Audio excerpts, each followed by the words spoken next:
2029 को हम लोगों ने ध्येय में रख लिया है और 2029 को तैयारी मानकर ही हम लोग अब आगे काम कर रहे हैं। लोग कह रहे हैं कि सरकार को समर्थन भी देंगे जयराम, क्या इस पर विचार कर रहे हैं आप? नहीं, देखिए उस पर समर्थन नीतियों पर ही होगा। वो राज्य की सरकार है और उसी राज्य के अंतर्गत हम भी आते हैं, तो लिहाजा चुनाव में प्रतिद्वंदिता रहेगी, सदैव बरकरार रहेगी, विचारों में मतभेद सदैव रहेगा, सदन में उठापटक रहेगी। विधायक बनते ही आपका वीडियो वायरल हो रहा है, धमका रहे हैं थाना प्रभारी। धमका नहीं रहे हैं, वो गाली दे रहे थे लोगों से। तो हमने वही कहा कि जनता को गाली मत दीजिए। आपके कई साथी आपको छोड़ कर गए, क्या अगर वो वापस आने चाहें तो उनके लिए दरवाजा खुला है? देखिए अब उसी तरह सामान्य रहेगा, विशेष अब आने जाने में कोई दिक्कत नहीं। आपने जो मैनिफेस्टो जारी किया था उसका क्या होगा, चूंकि आप तो इकलौते जीत कर आए?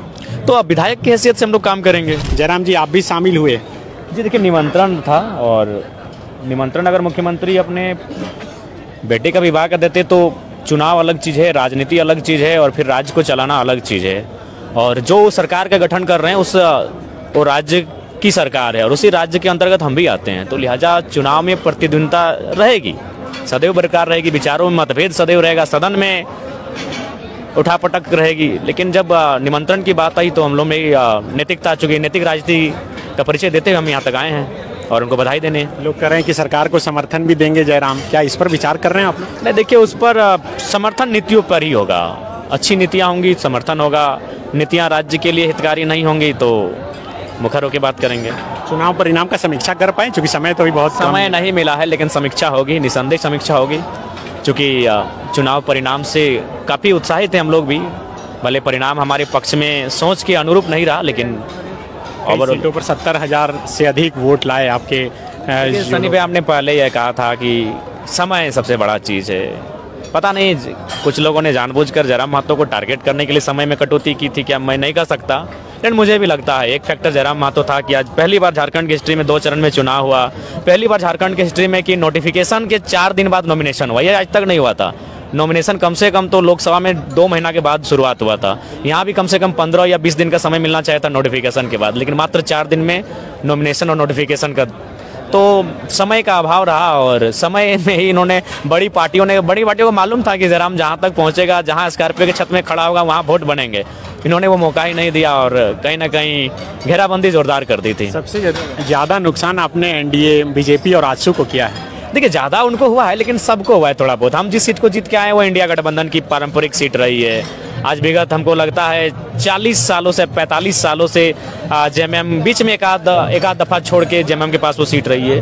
देखिए हम लोग किसी का नफा नुकसान सोच के नहीं आए थे, हम लोग तो अपनी आइडियोलॉजी के साथ चुनाव लड़ रहे थे। अब परिणाम क्या होगा वो तो भाई जनता जानती है और जनता ने बताया। आपने जो मैनिफेस्टो जारी किया था उसका क्या होगा, क्योंकि आप तो इकलौते जीत कर आए? तो अब विधायक की हैसियत से हम लोग काम करेंगे। सही बात है, मैनिफेस्टो को आप अमल में तभी ला सकते हैं जब आप मुखिया बनेंगे, तो विधायक की हैसियत से जो काम होता है उस काम को करेंगे। जो हमारी योजनाएं हैं उनको धरातल पर लेके जाएंगे, उसके अतिरिक्त भी हम अपने प्रयास से, अपने संघर्षों से कुछ कार्यों को अपने क्षेत्र में लेके जाएंगे। विधायक बनते ही आपका वीडियो वायरल हो रहा है, धमका रहे हैं थाना प्रभारी। धमका नहीं रहे हैं, वो गाली दे रहे थे लोगों से। तो हमने वही कहा कि जनता को गाली मत दीजिए। आपको अगर गाली देना हो तो कभी जयराम महतो को गाली दे दीजिए, क्योंकि विधायक, सांसद, मंत्री गाली सुन सकते हैं, लेकिन आप जनता को गाली दीजिएगा जिनके टैक्स से आपका परिवार चलता है, जिनकी सुरक्षा के लिए आप नौकरी कर रहे हैं, तो ये उचित नहीं है। हम ये उनको बता रहे थे। 2 सीट से लड़े, एक पर जीत मिली, एक पर नहीं मिली। दोनों जीत जाते, समय का अभाव था। एक ही कार्यक्रम हुआ था बेरमो में, डुमरी में मेरा हर एक जोन में कार्यक्रम हुआ, उत्तराखंड में मेरा 4 सभा हुआ, डुमरी प्रॉपर हमको लगता है कि डुमरी प्रॉपर में हर एक पंचायत में मेरा सभा हुआ, नावाडी में भी हमको लगता है कि 1-2 पंचायत छोड़ के हर एक पंचायत में मेरा सभा हुआ, चंद्रपुरा जोन में मेरा सभा हुआ, रोड शो मेरा दोनों प्रखंड में हुआ, जो 2 बड़े प्रखंड है डुमरी और नावाडी में। लेकिन बेरमो में मेरा मीटिंग्स नहीं हो पाया। केवल 18 तारीख को हम एक रोड शो लेके गए और शाम को 25 मिनट का संबोधन किए, वही नुकसान रहा। बेरमो में एक जरीडी बड़ा क्षेत्र आता है जहां हमें पिछली बार 17,000 मिला था, हालांकि इस बार 25 मिला, लेकिन इस बार 40 जा सकता था। अगर लोगों तक हम जाते हैं, उनको अपने स्पीचों में नीति नियम को बताते हैं, समस्याओं को बताते हैं, क्या मेरे पास प्लानिंग है, विजन है। मेरी ताकत मेरी स्पीच है, मेरी ताकत मेरा भाषण है, और उसे ही लोग सुन नहीं पाए बेरमो की सरजमी में, जिस कारण बेरमो पिछड़ गए।